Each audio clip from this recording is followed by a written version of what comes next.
시간 우리 믿음의 고백을 하나님께 드림으로 말씀 앞에 나가도록 하겠습니다. 하나님 나를 사랑하신다. 하나님은 내 인생에 크고 비밀한 계획 가지고 계신다. 하나님은 오늘도 나와 동행하셔서 그 계획 이루어 주신다.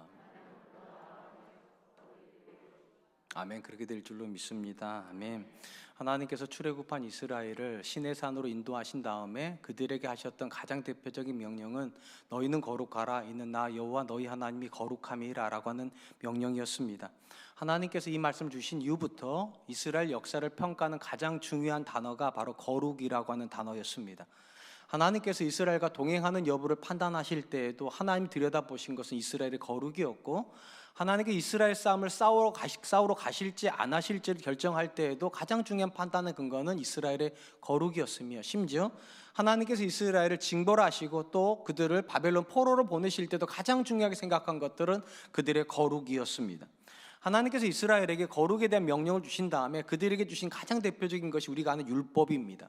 이 율법은 이스라엘이 이방인들과 어떻게 구별된 하나님 앞에 거룩한 백성으로 살지에 대한 삶의 규정이라고 이렇게 이해하면 좋을 것 같습니다. 하나님이 이스라엘이 이방인들과 구별되기를 원하셨는데 이것이 이스라엘에게 좀처럼 쉽지가 않았습니다. 왜냐하면 이방인들이라면 절대로 그런 삶을 살 것 같지 않은 것들만 다 규정해 놓았기 때문입니다. 이게 왜 문제인가 하면 이스라엘이 가나안 땅에 들어갈 때 하나님 그들에게 명령하신 것처럼 이방인들 다 몰아냈다면 그들은 이방인들의 삶을 들여다볼 필요가 없었기 때문에 구별되는 게 쉬웠습니다.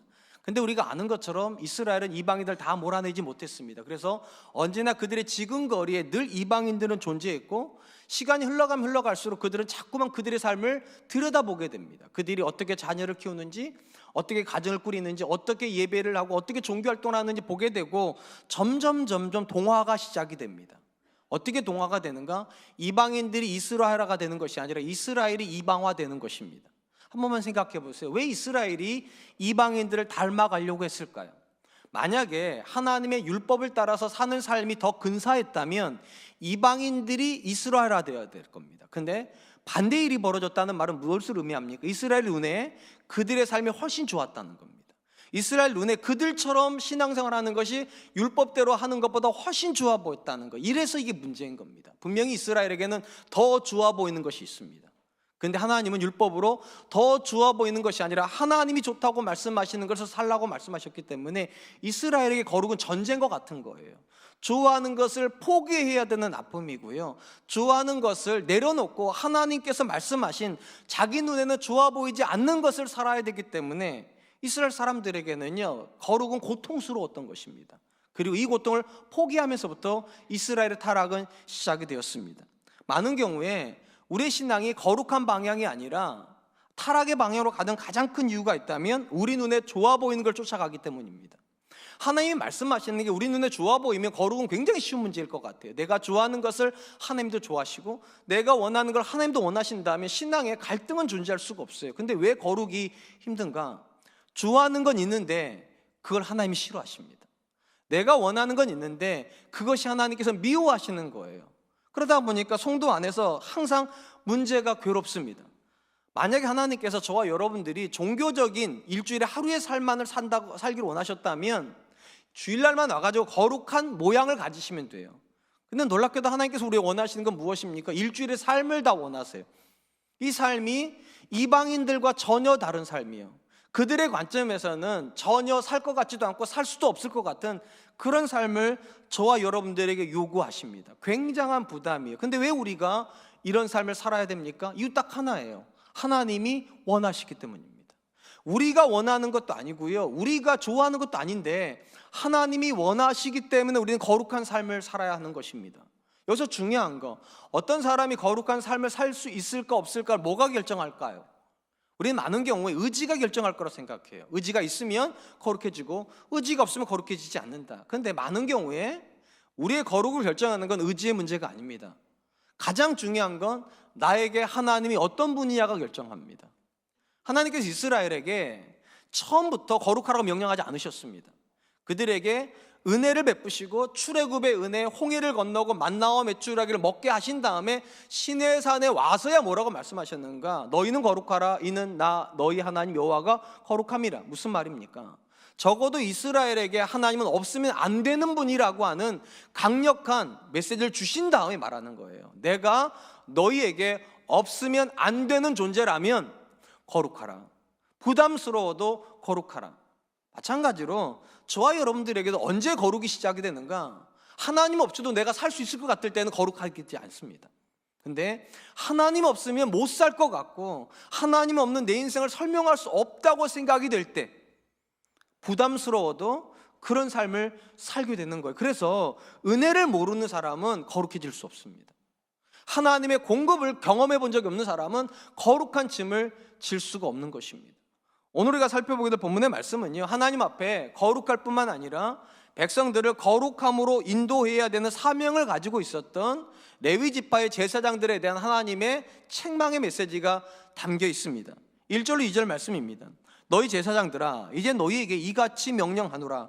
만군의 여호와가 이르노라. 너희가 만일 듣지 아니하며 마음에 두지 아니하여 내 이름을 영화롭게 하지 아니하면 내가 너희에게 저주를 내려 너희의 복을 저주하리라. 내가 이미 저주하였나니 이는 너희가 그것을 마음에 두지 아니하였음이라. 하나님께서 이스라엘 가운데 제사를 드릴 지파로 레위 지파를 구분을 했고요, 이 레위 지파의 가장 어른이 되는 사람들이 제사장들입니다. 그런데 하나님이 지금 뭐라고 말씀하시는가? 그들에게 주었던 복을 제하시고 저주를 선언하겠다라고 말씀을 하십니다. 심지어 뭐까지 얘기하는가?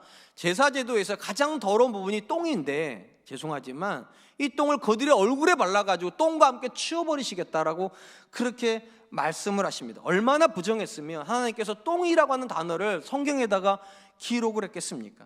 근데 다만 아직도 여기에는 소망이 있는 것이, 하나님께서 왜 이렇게 제사들을 책망하시냐는 거예요. 그들을 정말로 저주하고 싶으셨는가? 그렇게 아니라 오히려 그들의 회복을 원하시기 때문이라고 말씀하세요. 4절 말씀입니다. 만군의 여호와가 이르노라. 내가 이 명령을 너희에게 내리는 것은 레위와 세운 나의 언약이 항상 있게 하리 함인 줄 너희가 알리라. 내가 너희를 구분한 걸 폐지하려고 너희를 저주하는 것이 아니라 너희가 이 상태로 계속 가면 이 언약이 깨지니까 깨지지 않게 하기 위해서 내가 너희한테 거룩을 명령하는 거라고 말씀을 하시는 겁니다. 오늘 본문에서 우리가 먼저 주목하려고 하는 것은 하나님 앞에서 어떤 사람이 의미가 있는 존재냐는 것입니다. 많은 경우에 우리는요, 한 사람이 귀한 일을 하면 의미가 있다고 생각을 합니다. 그죠? 다른 사람들이 안 하는 훌륭한 일을 하거나 하나님 기뻐하시는 어떤 귀한 일을 하면 그 사람은 하나님께 의미가 있다, 이렇게 생각을 하는데, 오늘 본문은 그것에 대해서 우리에게 다시 생각을 요청을 해요. 왜냐하면 적어도 말라기 시대의 제사장들은 의미 있는 일을 하고 있는 짓이 보여요. 그들은 귀한 일을 하고 있잖아요. 제사를 드리고 있는데 하나님 뭐라고 말씀하십니까? 너희가 귀한 존재가 아니랍니다. 나에게 똥과 같다고. 무슨 말입니까? 우리가 아무리 하나님이 기뻐하시는 일을 하고 있다고 해도 그 자체가 하나님께 의미가 되는 건 아니라는 겁니다. 얼마든지 하나님 앞에서 그것이 부정한 일이 될 수 있다는 것입니다. 왜 그렇습니까? 하나님 앞에서 의미가 있는 존재가 된다는 건 딱 하나예요. 하나님을 영화롭게 하는 존재가 된다는 겁니다. 귀한 일을 한다는 걸 말하는 것이 아니라 그 귀한 일을 하나님을 영화롭게 하는 방식으로 하고 있는 사람이 의미가 있는 사람이에요. 우리가 본문에서 반드시 기억할 것이 있는 것은, 하나님께서 책망하고 있는 이 제사장들은 우리가 생각하는 것처럼 그렇게 게으른 사람들 아닙니다. 그들은 아침 이른 시간부터 성전에 나가서 불을 지피고 재물을 쪼개고 피를 쏟아내고 번제단에서 하나님께 재물을 차르는 굉장히 성실한 사람들이고요, 하나님께 반문하는 모습을 보면 그들은 스스로를 대해서 굉장히 하나님께 헌신된 사람이라고 생각하고 있는 사람들입니다. 그런데 그들을 향해서 하나님께서 뭐라고 말씀을 하십니까? 똥과 같다고. 귀한 일을 하는 사람들인데 의미가 없다고. 왜 그런가? 딱 하나예요. 의미가 있는 일을 하려면 영화로워야 된다는 거. 하나님이 그 일 때문에 하나님이 영화로워져야 된다고. 우리 성경에 영화롭다고 되는 단어의 문자적인 뜻은요, 무겁게 여긴다는 겁니다. 여기서 어떤 단어가 파생이 되는가? 가치가 생긴다, 가치 있어진다, 존귀게 된다, 이런 거예요. 쉽게 말하면 제사장들이 그들이 하고 있는 제사 일을 통해서 사람들이 하나님의 가치가 더 높아져야 된다는 거예요. 그 예배에 참여하는 사람마다 하나님에 대한 가치가 더 부여가 되고, 하나님 정말 귀한 분이시구나, 예배를 통해서 그게 느껴져야 되는데, 말라기 시대의 제사장들의 제사에 함께 참여하면 사람들이 하나님을 영화롭게 여기는 것이 아니라 하나님이 하찮아진다는 거예요. 우리 지난 시간에 봤잖아요. 아무 제물이나 갖다 드려도 받으시는 분은 귀한 분 아니에요. 아무렇게나 예배해도 그냥 영광 받으시는 하나님은 절대로 존귀한 분일 수가 없어요. 근데 안타깝게도 그 귀한 일을 하는데 굉장히 의미로워질 수 있는 일을 하면서도 그들은 하나님이 영화롭게 하는 방식으로 하지 않아서 하나님을 오히려 멸시하고 있다라는 책망을 듣고 있습니다. 본문에서 하나님을 귀하게 만드는 일, 하나님을 존귀케 만드는 일에 실패했다라고 말하는 첫 번째 지점이 무엇인가? 그들이 하나님 말씀을 듣지도 않고 마음에 새겨두지도 않았다, 이렇게 말씀을 하세요. 이 말은 무슨 말인가 하면, 제사장들이 하나님의 말씀을 몰라서 그렇게 예배한 게 아니라 하나님의 말씀을 아는데 마음에 두고 있지 않기 때문에 그들 마음대로 예배한다는 거예요. 앞에서 말씀드렸듯이 그들은 굉장히 성실하게 예배를 합니다. 굉장히 부지런하게, 그리고 나름대로 자기가 굉장히 의미 있는 일을 한다고 생각하면 제사를 드리고 있는데, 문제가 무엇인가? 다 자기 방식대로라는 거예요. 자기 방식대로. 하나님의 말씀대로 해야 영화로워지는데, 그 말씀대로 드려지는 예배라야 하나님이 존귀케 되는데, 그들은 예배를 하면서도 자기 마음대로 예배를 하더라는 것입니다. 분명히 말씀드릴게요. 예배가 안 드려지고 있기 때문에 하나님께 멸시받고 있다 말씀하시는 게 아니에요. 예배는 드려지고 있는데 하나님의 말씀대로 드려지지 않고 있다는 거예요. 헌신의 모습은 있는데 그 헌신이 하나님의 말씀대로 드려지고 있지 않기 때문에 하나님이 영화로워지지도 않고 정반대 일이 벌어진다는 거예요. 하나님이 멸시를 받게 된다. 본문의 말씀을 통하여서 오늘날 저와 여러분들이 받아야 되는 경고는 너무나도 분명합니다. 하나님은 절대로 우리가 예배를 드리면 괜찮고 안 드리면 책망하시고, 헌신을 하면 귀하고 헌신을 안 하면 저주를 하시는, 그렇게 말씀하고 계시는 게 아니에요. 오히려 예배를 드릴 때 그 지점에서 더 중요한 건 드리느냐 안 드리냐가 아니라, 드릴 때 그 예배가 무엇을 근거로 드려지냐는 거예요. 하나님의 말씀에 근거해서 드려지고 있는 거 아니면 내가 드리고 싶은 대로 드리고 있냐는 거예요. 헌신을 하는데 헌신 자체가 의미가 있는 게 아니라 그 헌신이 하나님의 말씀에 근거해서 드려지고 있는 거 아니면 내 소견에 옳은 대로 그냥 봉사하고 있냐는 거예요. 놀라운 건 하나님이 영화롭게 되지 않은 것만이라면 괜찮아요. 우리가 예배를 드렸더니 하나님께서 기뻐하지 않으시더라, 괜찮아요. 사실은 우리가 봉사를 했는데 하나님께서 받지 않으시더라, 그것까지 괜찮아요. 근데 더 큰 문제가 무엇이냐? 예배는 드렸는데 그 예배가 하나님께 멸시가 될 수 있다는 거예요. 예배를 받으시는데 하나님께서 멸시받으셨다고 느끼실 수 있고, 내가 봉사는 했는데 하나님은 오히려 경멸을 느끼실 수 있다라고 이렇게 지금 말씀하신다는 거예요. 왜 그럴까요?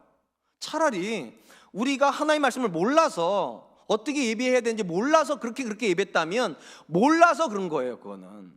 근데 제사장들 지금 다 아는데 안 했다는 건 멸시라는 거예요.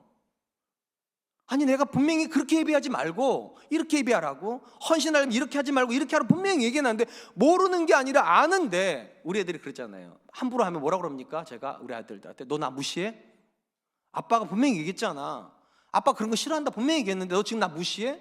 그런다는 거예요. 예배를 드렸는데 하나님 무시당하는 것 같고, 봉사를 했는데 하나님이 경멸이 당하는 것 같은 그런 일이 벌어진다. 그러니까 생각을 고쳐 먹어야 돼요. 하나님은 했냐 안 했느냐가 아니에요. 어떻게 했냐는 거예요.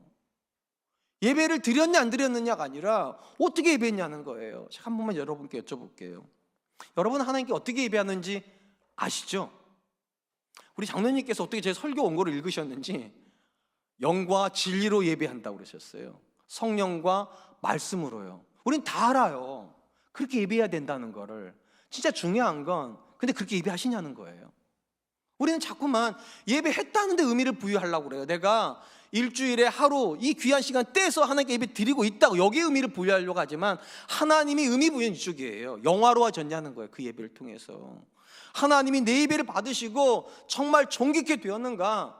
여러분의 예배하는 모습을 보면 여러분의 자녀가 하나님이 정말 귀한 분이라, 우리 엄마 아빠가 저렇게 정성껏 예배하는구나, 하찮은 사람을 대하듯 하는 것이 아니라 정말 귀한 분을 대하듯 저렇게 예배를 하시는구나.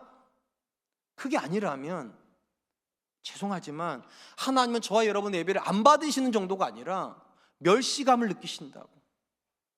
참 고통스러운 일이잖아요. 우리가 예배하는 게 쉬운 일은 아니지 않습니까? 저는 쉽지 않다고 생각해요.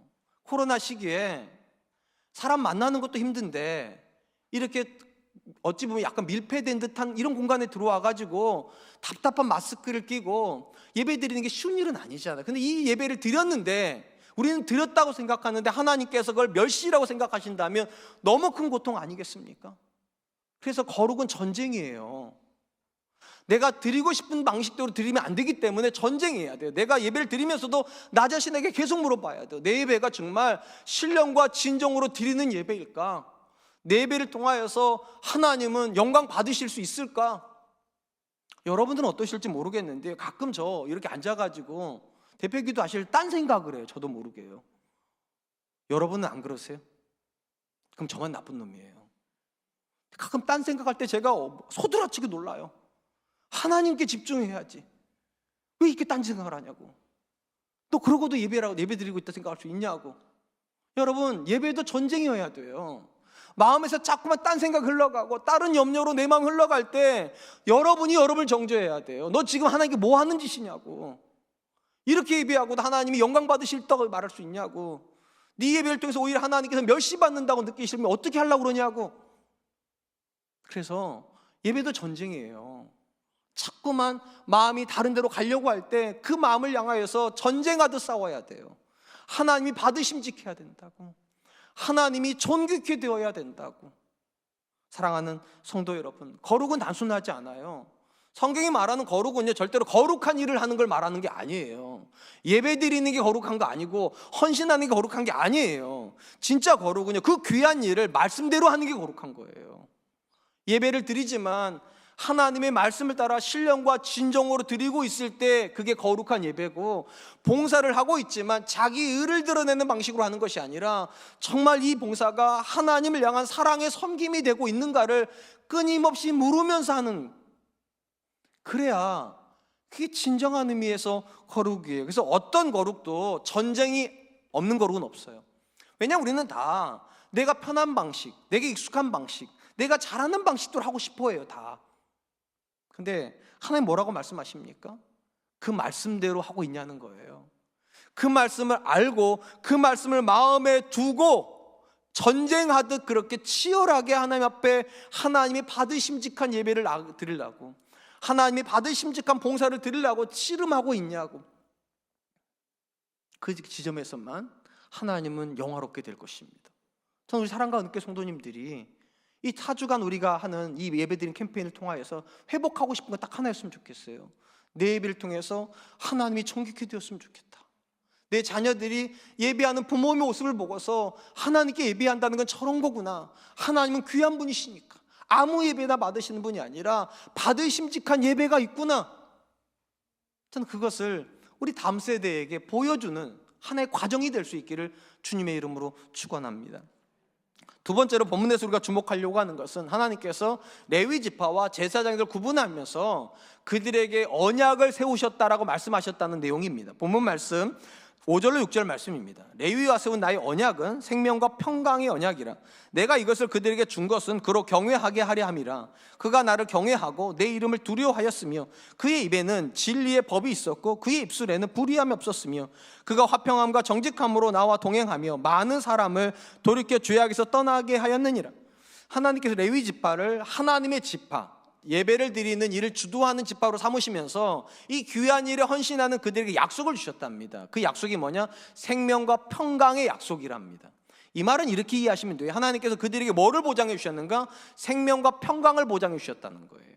그럼 생명은 무엇인가? 본문 의미로 보면 하나님의 공급입니다. 우리가 잘 알다시피 이스라엘 사람들은 다 자기가 땀을 흘려서 수고함으로 먹습니다. 근데 레위 지파는요, 그렇게 먹지 않습니다. 이스라엘이 하나님께 드린 걸 가지고 하나님이 주십니다. 그러니까 하나님이 그들의 공급자세요. 그게 생명을 주시겠다는 것이고, 평강은 하나님이 그들을 기뻐하신다는 데 확신입니다. 왜 하나님이 그들에게 주시냐는 거예요. 하나님이 그들을 기뻐하시니까. 이 두 가지가 하나님께서 하나님을 섬기는 레위인들에게 주신 언약이라고 말씀하세요. 그런데 하나님께 이렇게 하신 이유가 있다라고 말씀하세요. 왜 그들에게 생명과 평강 언약을 주셨는가? 그래야 그들이 여호와를 경외할 거니까. 그리고 그들이 여호와를 경외하면 그들이 하나님의 말씀에서 벗어나지 않을 거라고. 이건 굉장히 논리적인 과정이에요. 생각해 보세요. 하나님이 레위인들의 유일한 공급자라는 믿음이 있다면 그들에게 있어서 가장 중요한 분은 누구일 수밖에 없습니까? 하나님일 수밖에 없어요. 하나님이 아니면 그들은 생명을 부재할 수 없어요. 하나님의 공급이 없으면 그들은 못 살아요. 당연히 그들에게 가장 중요한 분은 하나님일 수밖에 없어요. 그리고 하나님이 가장 중요해지면 그들은 여호와를 경외하게 돼요. 그리고 여호와를 경외하게 되면 그들은 하나님의 말씀에서 떠날 수 없어요. 그래서 하나님께서 상기시키는 거예요. 너희가 본래 어떤 약속을 받았냐고. 너희는 사람들에게 잘 보여서 그들의 공급을 받는 사람이 아니라 내가 너희를 기뻐함으로 내가 너희를 공급하는 거라고. 근데 그들 안에 이 확신이 사라져버린 거죠.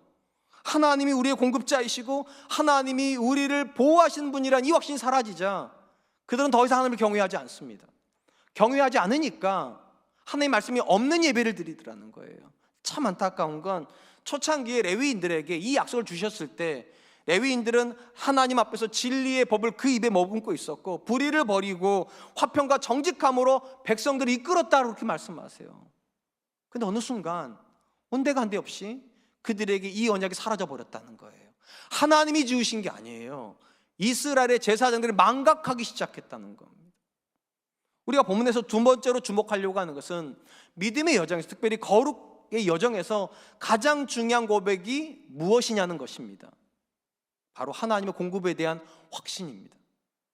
하나님께서 나를 기뻐하시고 나의 삶에 살아가는 모든 여정에 하나님의 공급이 있다, 이게 믿어져야 거룩한 삶에 헌신할 수 있다는 것입니다. 한번 스스로에게 물어보세요. 하나님께서 여러분을 정말로 사랑하십니까? 교회 다니는 사람들이 얼마나 자주 하나님께서 나를 사랑하신다는 사실에 대한 확신을 가지고 있을까요? 성경이 말하는 평안은요, 바로 이 하나님 사랑에 대한 확신의 상태입니다. 하나님은 나를 사랑하신다, 이 상태가 믿어질 때가 평안의 상태예요. 왜 이게 평안인가 하면 하나님의 사랑에 대한 확신이 있어도 성도의 삶에 고통의 문제, 고난의 문제는 있습니다. 근데 사랑에 대한 확신이 있는 동안에는 고통과 고난의 문제가 믿음을 좌초시키지 못합니다. 왜냐하면 내가 사랑받고 있다는 게 믿어지면 그 사랑하는 주체가 공급할 걸 신뢰하기 때문이에요. 나를 사랑하신 하나님이 아무 계획이 없을 수 없잖아요. 나를 사랑하신 하나님이 나를 포기할 수 없잖아요. 그렇기 때문에 하나님의 사랑에 대한 확신이 있으면 마음에 평안이 있어요. 하나님이 나를 버리시지 않는다. 하나님은 반드시 은혜로 나를 도와주신다.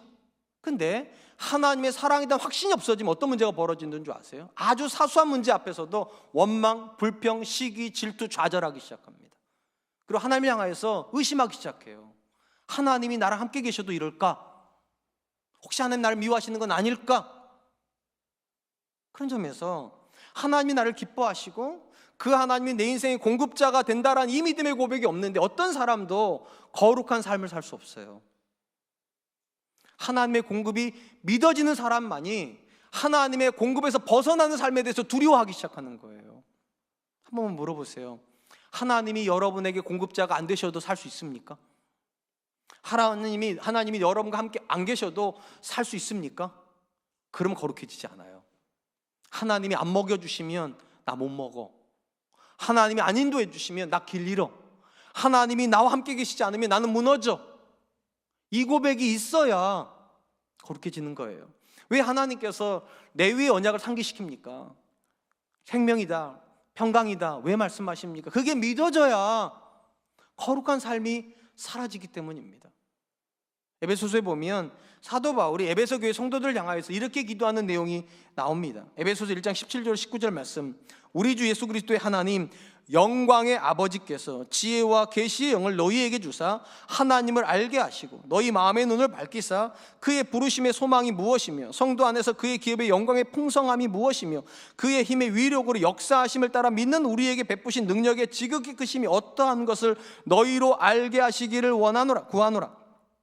바울의 기도가 굉장히 긴데요, 이 기도에서 가장 핵심적인 부분은요, 하나님이 너희에게 지혜와 계시의 영을 부으사 너희가 아버지를 알기를 원한다, 이 부분이에요.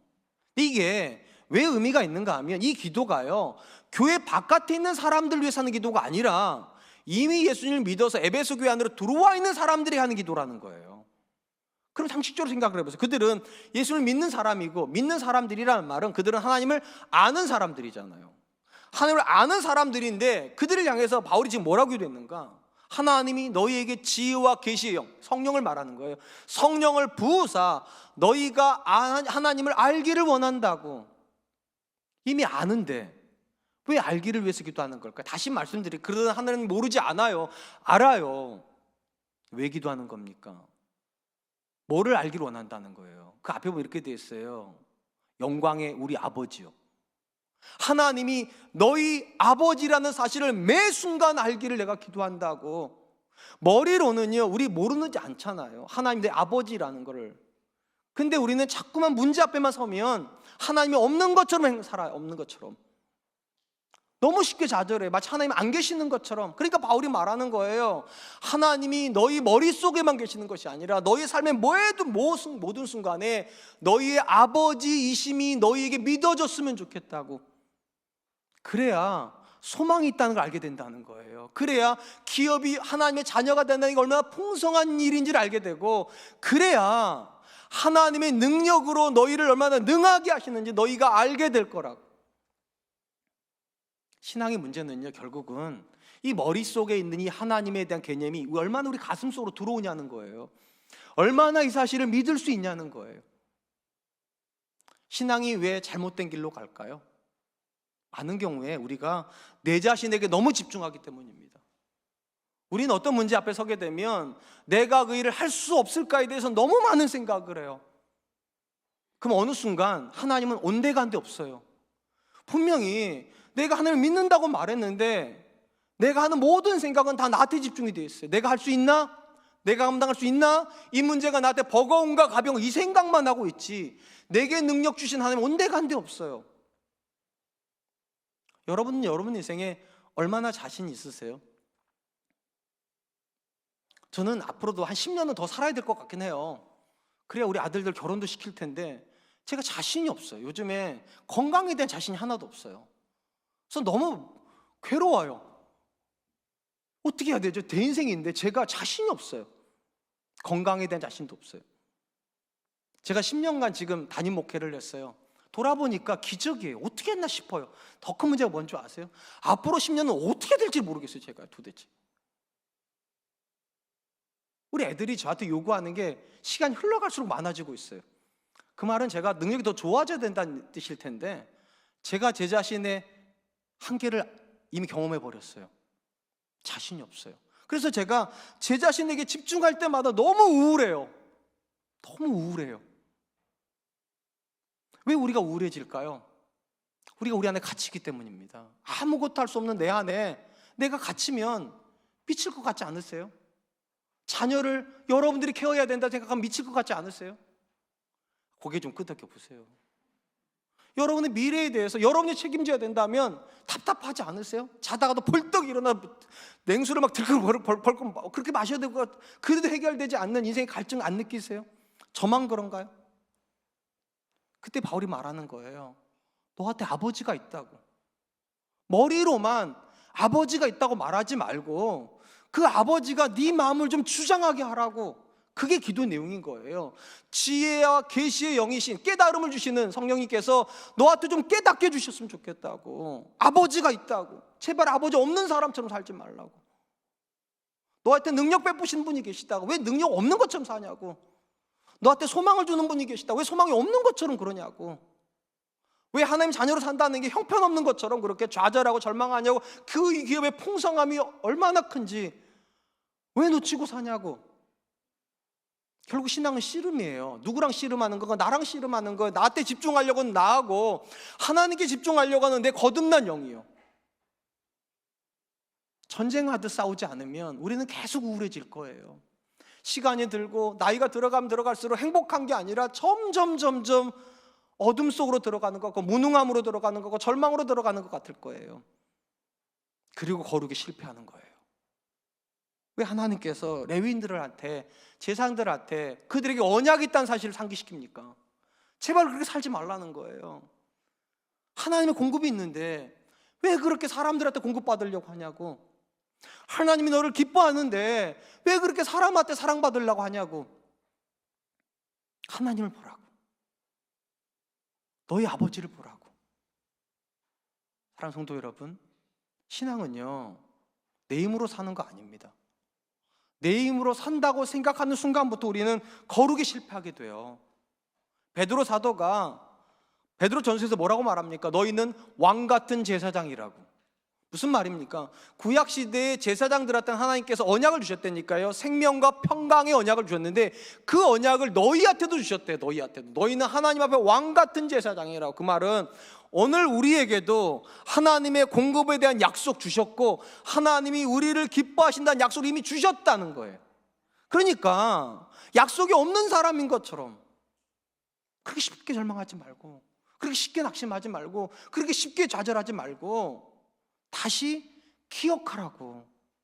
내가 어떤 존재인지. 너희는 왕같은 제사장이라고. 우리가 왜 이렇게 형편없습니까? 왜 이렇게 우울감으로 밤에 뒤척거립니까? 제가 여러분 얼굴 보니까 저만 그런가 봐요. 저는 요즘 정말 마음이 우울해요. 10년 차가 되면 저는 정말 기분이 좋을 줄 알았거든요. 근데 너무 우울해요. 어떻게 하지 앞으로?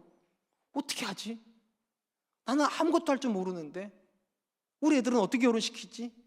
어떻게 하지? 어떻게 하지?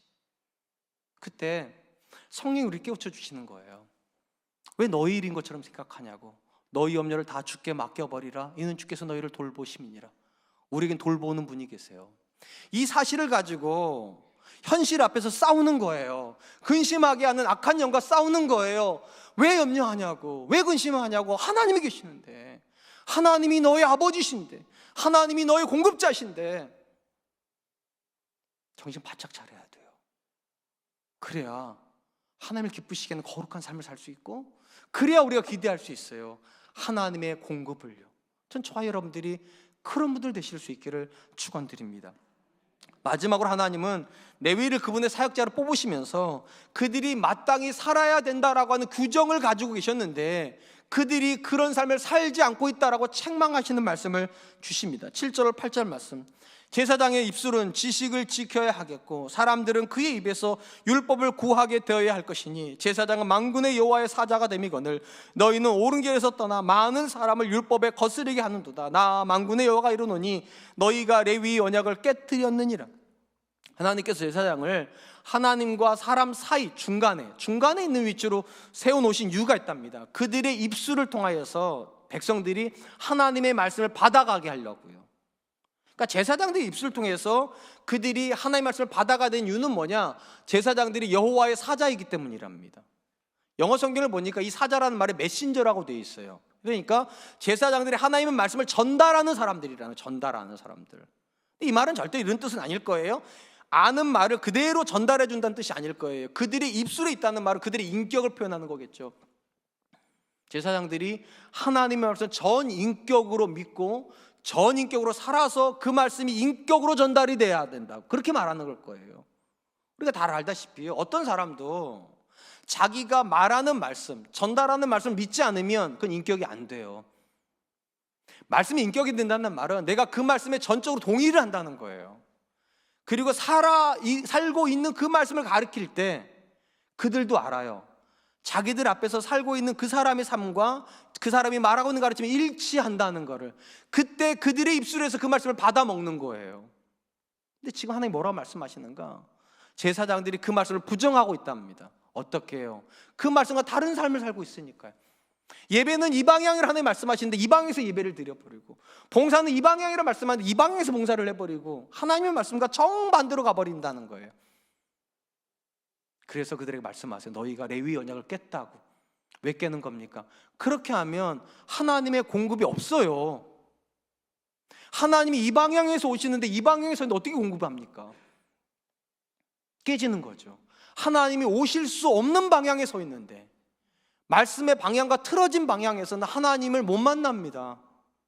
근데 우린 이상하게 하나님의 말씀과 상관없이 살면서도 마치 하나님의 은혜를 경험할 수 있는 것처럼 그렇게 살아요.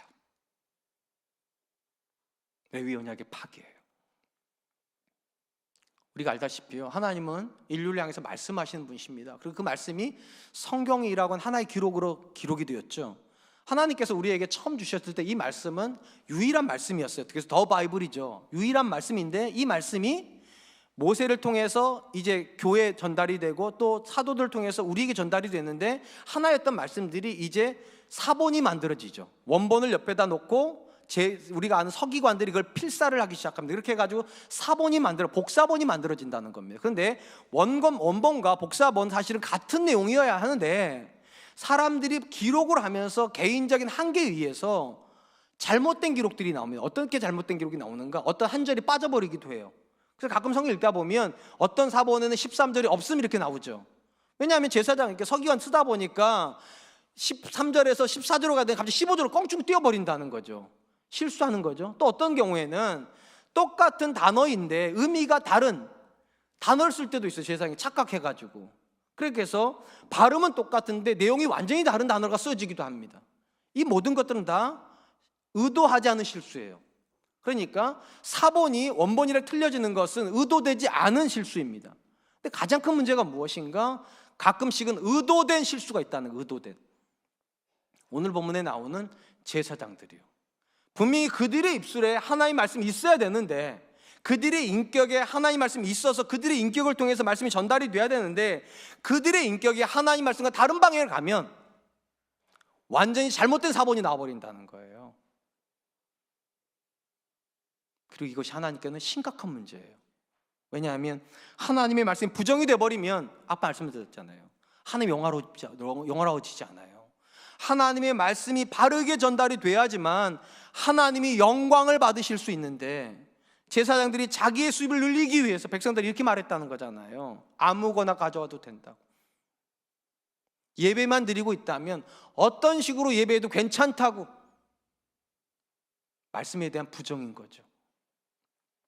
신앙의 여정에서 성도가 느껴야 되는 가장 무서운 책임감이 있다면, 나로 인해서 하나님의 말씀이 잘못 전달될 수 있다라고 하는 두려움일 겁니다.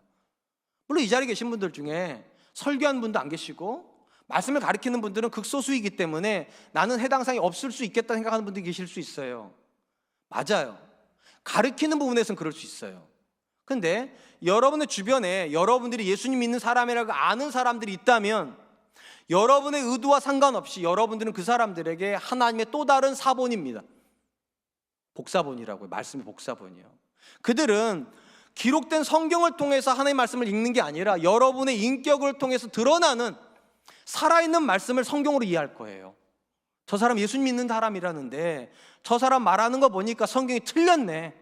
저런 인격이 무슨 성경이야. 그러니까 성경은 틀리지 않았는데 이 성경을 전달하는 나라는 인격체가 틀려져 버리면 말씀은 훼손되는 겁니다.